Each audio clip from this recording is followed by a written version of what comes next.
Hello दोस्तों, स्वागत है लिटरेचर विजन की इस ऑनलाइन क्लास में। आज की इस वीडियो में हम डिस्कस करेंगे क्लास 12th फ्लेमिंगो की poem an elementary school classroom in a slum को।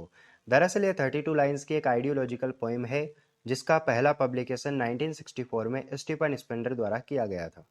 N elementary school classroom in a slum एक सोशल जस्टिस और क्लास इनइक्वलिटी को दर्शाने वाली पोइम है।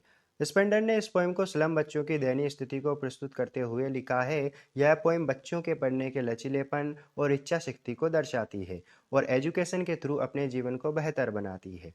साथ ही एक स्लम बस्ती में एलिमेंट्री स्कूल की क्लास की भीड़ भरे और गंदे परिवेश में स्टूडेंट्स के लिए सुलभ संसाधनों की कमी का वर्णन करती है, जो लेक ऑफ फैसिलिटीज को रिप्रेजेंट कर रही है। इस वीडियो में हम इस पोइम की समरी को समझ लेते हैं। आई होप यह पोइम आपको अच्छे से समझ आ जाएगी। तो चलिए बिना किसी देरी के इस पोइम को शुरू करते हैं। इस पोइम को कुल 4 स्टेंजाज में डिवाइड किया गया है। प्रत्येक स्टेंजा में 8 लाइंस हैं। स्टेंजा नंबर फर्स्ट में गरीब बच्चों की मानसिक व शारीरिक दयनीय स्थिति को बताया गया है, जिसका अर्थ है कि ये बच्चे गांवों में रहते हैं जिनका शहरी जीवन से कोई संबंध नहीं है। इसके अलावा वे शहरों में रहने के लिए बहुत गरीब हैं। फिर आगे पोइम में बताया जाता है कि वे गरीब बच्चे रूटलेस विट्स की तरह है। रूटलेस विट्स का मतलब होता है जड़हीन खरपतवार की तरह, यानी बिना जड़ वाले खरपतवार और घास की तरह पीले और सूखे हैं। फ्रेज अनरूटेड विट्स, अनियंत्रित खरपतवार, यह भी सिग्निफाई करता है कि समाज उन गरीब बच्चों को किस प्रकार देखता है, यानी उन्हें खरपतवार की तरह बेकार माना जाता है। उनके बाल रूखे सूखे और चेहरे पीलेपन से मुरझाए हुए हैं। फिर आगे एक लंबी लड़की है जिसका शरीर इतना कमजोर हो गया है लेक ऑफ अनहेल्दी फूड की कमी के कारण कि वह अपना सिर पकड़ने में असक्षम प्रतीत होती है। इसलिए कभी कहता है वजन से झुका हुआ सिर। फिर पोइम में आगे एक और लड़का है जो कागज की तरह पतला है। शायद भूख के कारण उसकी आंखें चूहे जैसी लग रही हैं। इसके बाद एक अन्य लड़के का जिक्र होता है जो छोटे कद का और मुड़ी हुई हड्डियों वाला लड़का है। ऐसा लगता है कि उसे बोन डिसऑर्डर, हड्डी का विकार अपने गरीब पिता से विरासत में मिला है। वह अपनी डेस्क पर बैठा है और अपना पाठ पढ़ रहा है। स्टेंजा में कवि यह दिखाने के लिए उनकी स्थिति पर प्रकाश डालता है कि क्यों ये गरीब छात्र पढ़ नहीं सकते या उनका भविष्य उज्जवल नहीं है। मंदबुद्धि कक्षा में सबसे पीछे एक और प्यारा और जवान लड़का बैठा है जिस पर किसी का ध्यान नहीं जाता। पोइट क्लास को मंद कहता है जिसके दो अर्थ हो सकते हैं। पहला यह कि पीछे कोई रोशनी नहीं है, और दूसरा इसका तात्पर्य लड़के पर छाए गरीबी के अंधेरे से है, क्योंकि उसका मन क्लास में तो नहीं है या कक्षा में क्या हो रहा है इसका उसे पता नहीं। वह स्क्विरल्स गेम यानी गिलहरी के खेल के बारे में सपना देख रहा है जो उसने एक पेड़ के कमरे में देखा था।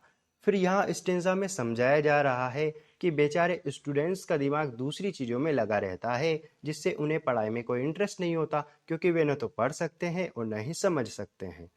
अब हम चलते हैं पोएम के स्टेंजा नंबर 2 की तरफ, जिसमें गरीब बच्चों की निराशाजनक दुनिया के बारे में बताया गया है। इस स्टेंजा में कवि झुग्गियों में रहने वाले गरीबों और शहरों में रहने वाले अमीरों की स्थितियों की तुलना करता है। पोइट के अनुसार स्कूल की खट्टी मीठी दीवारों पर दान के इंस्क्रिप्शन, इंस्क्रिप्शन का मतलब शिलालेख, और शेक्सपियर की तस्वीर है। इस स्टेंजा में गहरे अर्थ वाले प्रतीक हैं। खट्टा खराब, इसका मतलब होता है गंध का प्रतीक, और क्रीम, यह होता है उदासी का प्रतीक। दान से तात्पर्य इस तथ्य से है कि ये स्कूल अमीर लोगों की दया पर है। पियर का सिर कठिन अध्ययन का प्रतीक है जिसे ये छात्र, जो ये गरीब छात्र हैं, वो नहीं समझ सकते हैं। इनफैक्ट फ्रेंड्स, शेक्सपियर की रचनाएं आनंद लेने के लिए हैं, लेकिन वे गरीब छात्रों की समझ से परे हैं। इसमें सभी नगरों पर सवार सभ्य गुम्बद का चित्र है। दूसरे शब्दों में, एक आदर्श स्थान जहां अमीर और सभ्य लोग रहते हैं। स्टेंजा में जानबूझकर सभ्य शब्द जोड़ा गया है, जो परोक्ष रूप से सुझाव देता है कि गरीब असभ्य हैं और उन्हें इंसान नहीं माना जाना चाहिए, बल्कि ये अवांछित प्रजातियां हैं जिन्हें शहरों में नहीं रहना चाहिए। फिर आगे एक खूबसूरत टायरोलिस घाटी की तस्वीर है जो बेलदार, समृद्ध और फूलों वाली है, लेकिन यह घाटी गरीब बच्चों के लिए दुर्गम है। इसमें ओपन हैंड मैप भी है जो गरीब बच्चों को एक दुनिया से परिचित कराता है। इनफैक्ट ये दुनिया गरीबों की दुनिया से अलग है। उनके लिए उनकी दुनिया वह नहीं है जो वे नक्शे में देखते हैं, बल्कि वह है जो वे खिड़कियों के बाहर देखते हैं। यानी जो उनका स्लम बस्तियां हैं, गंदी जगह, झोपड़ियां हैं, वही उनकी जिंदगी है। यह वह दुनिया है जहां उनका सारा भविष्य कोहरे में रंगा हुआ है। कोहरे का तात्पर्य प्रकाश या सुंदरता की कमी यानी निराशा से है। दोस्तों, सेकंड स्टेंजा में बताया गया कि टायरोलिस घाटी की पेंटिंग और कोहरे कोहरे का तात्पर्य निराशा से है को चित्रित भविष्य, अमीर और गरीब और उनके संबंधित भविष्य के बीच अंतर को सिग्निफाई करता है। आगे स्टेंजा में पोइट उस स्थान का वर्णन करता है जहां गरीब रहते हैं, अर्थात स्लम बस्तियां। उनके अनुसार बच्चे एक संकरी गली में रहते हैं जो शीशे के आकाश से बंद है। यह नदियों, कैंपों, समुद्र के पास स्थित शहर कैंप कहलाता है और सितारों से बहुत दूर है जो किताब के शब्दों के तहत दिखाए गए हैं। शीशा एक बाहरी धातु है। शीशे से सील। आकाश का मतलब है कि बच्चों का भविष्य शीशे। यहाँ शीशे का मतलब गरीबी है, अर्थात शीशे से सील। आकाश का मतलब है कि बच्चों का भविष्य गरीबी की मुहर से बंद है। वे अपनी वर्तमान स्थिति से आगे नहीं जा सकते, अर्थात गरीबी से अमीरी की तरफ नहीं जा सकते हैं। और इसके बाद आता है स्टेंजा नंबर थर्ड, जिसमें उन गरीब बच्चों पर मीठे सपनों और कल्पनाओं के बुरे प्रभाव के बारे में है जो अपराधों में लिप्त होकर सभ्य समाज के खिलाफ विद्रोह करते हैं। कवि के अनुसार यह स्पष्ट है कि शेक्सपियर दुष्ट, गलत है और जहाज, सूरज और प्यार करने वाला नक्शा जो उनकी कक्षा की दीवार पर था, कुछ ऐसा जो गरीबों के पास नहीं है, गरीब छात्रों के लिए एक बुरा उदाहरण है।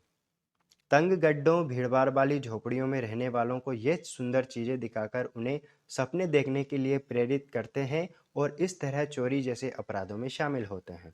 इसलिए वे निराशाजनक जीवन से अपराधियों के जीवन की ओर चले जाते हैं। इसलिए पोएट कहते हैं कि पढ़ाई और जो चीज़ें छात्रों को दिखाई जाती है वे नैतिक रूप से गलत है, क्योंकि वे जो देखते हैं वह अप्राप्य है, यानी अप्राप्त मतलब वो प्राप्त नहीं कर सकते, और फिर भी वे इसे गलत तरीकों से प्राप्त करने का प्रयास करते हैं, अर्थात चोरी या कुछ भी ऐसा करने का प्रयास करते हैं। यह पोइट का एक साहसिक कथन है और ऐसा कुछ हमने कभी ऐसा करते हुए नहीं देखा या सुना है। बच्चे इतने गरीब और कुपोषण के शिकार हैं कि वे अपने स्लम ढेर यानी शरीर जो कचरे के ढेर की तरह दिखते हैं, पर जुड़ी हुई हड्डियों से झांकती खाल पहनते हैं। वे स्टील के टूटे शीशे वाले चश्मे पहनते हैं जो पत्थरों पर बोतल के टुकड़े, कांच की बोतलों के छोटे टुकड़े जैसे दिखते हैं। गरीब बच्चों की यह हालत बताती है कि उन्हें शिक्षा की नहीं भोजन की जरूरत है। उचित भोजन और पोषण के बिना वे सभी प्रकार की बीमारियों से घिर जाते हैं। इसलिए कवि उनके लिए शिक्षा को निरर्थक मानता है। उनका मानना है कि सबसे पहले उन्हें भोजन, आश्रय और चिकित्सा सुविधाएं मुहैया कराने की जरूरत है। आगे कवि कहता है कि उनका सारा समय और स्थान, अर्थात उनकी दुनिया धूमिल मलिन बस्तियां हैं, अर्थात आशाहीन और अंधकार में है। यही कारण है कि कवि पुस्तक प्रकाशकों और शिक्षा प्राधिकारियों से उनके मानचित्रों को मलिन बस्तियों में रंगने के लिए कहता है, अर्थात उनकी जो स्लम बस्तियां हैं उनको मानचित्रों के माध्यम से उन बच्चों को दिखाना चाहिए, अर्थात झुग्गी बस्तियों का नक्शा बनाएं जो कि कयामत जितनी बड़ी है। ये झुग्गी झोपड़ियाँ जितना भी उनका क्षेत्र है वो गरीबी के कारण बहुत बड़ा है। इस स्टेंजा की अंतिम दो लाइंस गरीबों की बदतर स्थिति को देखकर पोइट के क्रोध को दर्शाती है। वह जानता है कि उनकी हालत बेहतर नहीं होगी, इसलिए उन्हें बड़े सपने दिखाने के बजाय उन्हें उनकी दुनिया यानी उनकी स्लम बस्तियों के बारे में बताया जाना चाहिए। यहाँ ध्यान देने वाली बात यह है कि कवि यहाँ पेंट के स्थान पर ब्लॉट का उपयोग करता है, जो फिर से मलिन बस्तियों की कठोर परिस्थितियों का चित्रण करता है। अब इसके बाद आता है इस पोएम का लास्ट स्टेंजा, जिसमें कवि का बच्चों को आजाद देखने के सपने को दर्शाया गया है। कवि के अनुसार जब तक कोई गवर्नर, कोई इंस्पेक्टर या कोई निरीक्षण के लिए नहीं आता, तब तक विद्यार्थियों की स्थिति ऐसी ही बनी रहेगी। बाहरी दुनिया की खिड़कियां बंद रहती है और वे कोटाकोम्ब अर्थात कब्रिस्तान की तरह अपनी झुग्गियों में ही सीमित रहते हैं, यानी वे अपनी झुग्गियों में वैसे ही रहते हैं जैसे मुर्दे कब्रिस्तान में रहते हैं। दोनों के पास बचने का कोई रास्ता नहीं होता। बाहरी दुनिया का एकमात्र रास्ता नक्शा है जो उनके स्कूल की दीवारों पर लटका हुआ है, यानी वे नक्शों में बाहरी दुनिया को देखते हैं, यानी इन झुग्गियों पर किसी का ध्यान नहीं जाता है। आगे स्टेंजा में कवि अधिकारियों से इस बाधा को तोड़ने और उनकी बुनियादी जरूरतों को कवर करने के लिए कहता है, अन्यथा वे शहर को तोड़ देंगे, यानी वर्तमान दमनकारी और क्रूर व्यवस्था के खिलाफ विद्रोह करेंगे। वह आगे अधिकारियों से उन्हें हरा मैदान उन्होंने किताबों में देखा था को दिखाने और उनकी दुनिया को सोने की रेत पर नीला आकाश बनाने के लिए कहता है। हरा मैदान आशा का प्रतीक है और नीला आकाश स्वतंत्रता का प्रतीक है। सुनहरी रेत का तात्पर्य बच्चों की वीरान जिंदगी से है। इन सभी प्रतीकों को मिलाकर हमें यह विचार मिलता है कि कवि अधिकारियों से इन निराश बच्चों को आशा और स्वतंत्रता दिलाने के लिए कहता है। इन सभी प्रतीकों को मिलाकर हमें यह विचार मिलता है कि कवि अधिकारियों से इन निराश बच्चों को आशा और स्वतंत्रता देने के लिए कहता है। अंत में कवि अमीर और आधिकारिक लोगों से आग्रह करता है कि वे इन बच्चों को सफ़ेद किताबों में पढ़ने दें, यानी उन्हें स्वतंत्र होने दें।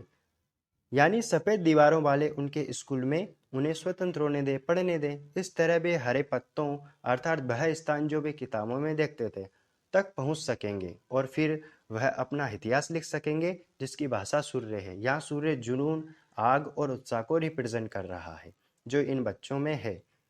उनके पास केवल पैसे और आज़ादी की कमी है। अगर उनकी बुनियादी ज़रूरतें हैं वो पूरी हो जाएं तो उनका जुनून उनकी हालत बदलने और अपना इतिहास लिखने के लिए काफ़ी होगा। तो इस तरह कविता निराशा हताशा से शुरू हुई, गुस्से से जारी रही और अंत में आशा में समाप्त हो जाती है। आई होप यह पोएम आपको अच्छे से समझ आई होगी। वीडियो को लाइक और चैनल को सब्सक्राइब करें। मिलते हैं किसी दूसरे टॉपिक के साथ, तब तक के लिए जय हिंद, जय भारत।